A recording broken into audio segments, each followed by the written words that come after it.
शेवटी आपण गेल्या 4.5 महिन्यांपासून हा संघर्षामध्ये तुम्ही सरकारला दिली आव्हानं, त्यासाठीचे मसुदे सगळ्यांवर चर्चा केलेली आहे. महाराष्ट्र तो बघतोय, पण महाराष्ट्राला ते पण ऐकायचं आहे की तो मनोज जरांगे पाटील लहानपणापासून ते आतापर्यंत वाढला कसा, मोठा कसा झाला, आणि त्या गावात गेल्यानंतर मनोज जरांगेंना खरंच आतून काय वाटतं हे जाणून घेण्याची इच्छा आहे. नाही, गावाविषयी शेवटी जन्मभूमी प्रेमच आहे. गावानं पण सांभाळलेलंच आहे खूप.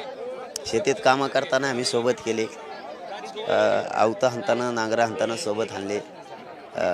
सगळ्या गोष्टीत आम्ही खेळ असतील, यात्रा असतील, जे गावाचे उत्सव असतील, सप्ते असतील, सगळ्यांनी जयंती असेल ते सगळ्यांनी एकमेकात मिळून मिसळून आम्ही राहायचो. क्रिकेट खेळायचं असलं तरी आम्ही सगळे सोबत खेळायचो.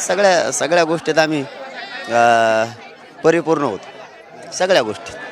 त्यामुळं आमच्या टीमा जरी असल्या गावात सामाजिक काम करायच्या, खेळाच्या, तरी त्या एक नंबरच असायच्या.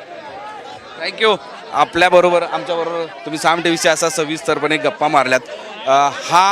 हा परिसर, ही माती मनोज जरांगे पाटील यांना जन्म देणारी आहे, आणि या मातीनं त्यांना वाढवल्यानंतर महाराष्ट्रात दिलेलं आहे, आणि त्या महाराष्ट्राला मनोज जरांगे पाटील यांनी आरक्षण लढाई करून आरक्षण देत आहेत. आणि त्यामुळं आज इथं आल्यानंतर एवढं आठवतं, सगळ्यांना असं वाटतं की ते गाव, त्यांचं आयुष्य, त्यांचं जीवन, त्यांचं फॅमिली कसं असेल, त्यासाठी हा विषय मी तुमच्यासमोर आणलं.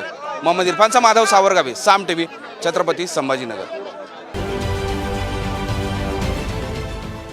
देश विदेशातील प्रत्येक घडामोडींचे लाईव्ह अपडेट मिळवण्यासाठी आता साम टीव्हीच्या सर्व सोशल मीडिया प्लॅटफॉर्मला लाईक, फॉलो आणि सबस्क्राईब करा. तसंच सर्व नोटिफिकेशनसाठी बेल आयकॉन प्रेस करायला विसरू नका.